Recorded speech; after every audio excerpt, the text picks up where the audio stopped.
I think it is clear to believe in the power of ideas. Fresh thinking of the Manhattan Institute.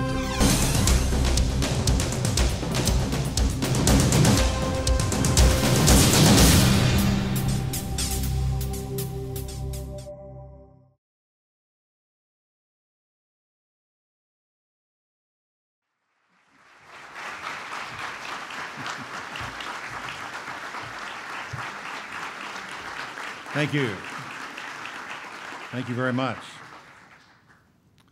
Well, thank you, Larry, for the introduction, and I appreciate the opportunity to join all of you this morning.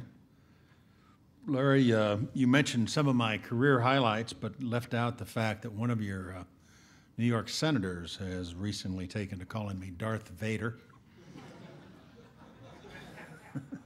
I didn't take that personally. I've been asking, asked my wife Lynn if the nickname didn't bother her a bit, and she said no.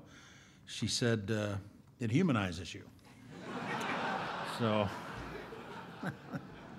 that gives you some perspective on the difficulties I face, Vice President. But I'm delighted to be here. I have a lot of good friends here at the Institute, and it's always great to be back in New York City. I'm grateful to have had the honor last night of bidding farewell to Pope Benedict as he departed for Rome. In a few hours, I'll be headed back to Washington, and there's one thing I could bring along with me from this city. It would be a good supply of the common sense and the fresh thinking of the Manhattan Institute. Scholars and fellows of the Institute have built one of the most impressive think tanks in the country. And you do more than dwell in the world of ideas. You know how to build a case for reform and how to set events on a new track.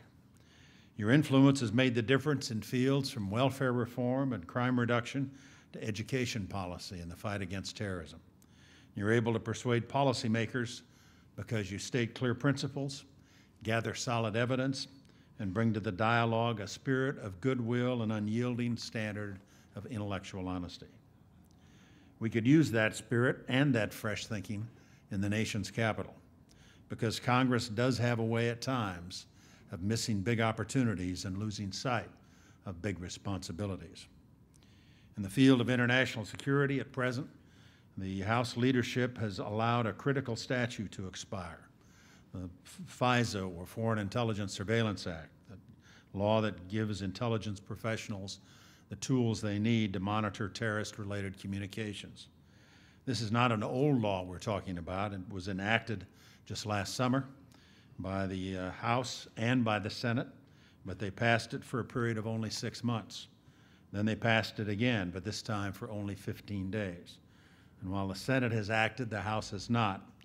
Now they've let it go entirely, with the result that the United States now has less ability to track the plans of the enemy than we did a few months ago.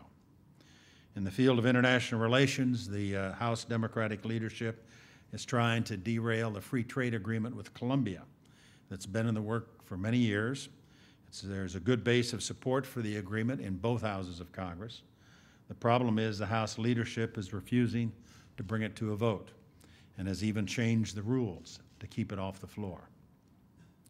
If they persist in unfair action, the result will be a tremendous setback for one of our closest allies in Latin America, severe damage to our nation's credibility in the region, and a boost of confidence for demagogues who want to subvert democratic values in our own hemisphere.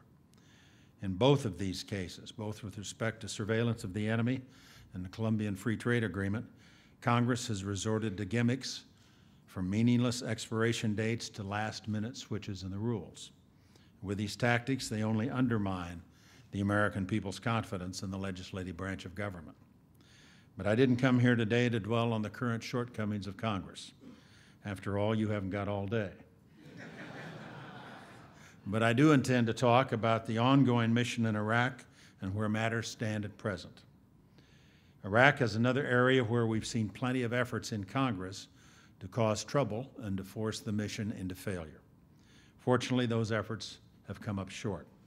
And all the while, our people on the ground in that country have spent the last year doing a huge amount of work that has been equal parts of difficulty and danger. And thanks to them, we're now looking at a much improved picture in the Central Front in the global war on terror. General Dave Petraeus and Ambassador Ryan Crocker were in Washington 2 weeks ago to report on the progress that's been made since President Bush made the decision to surge operations there last year.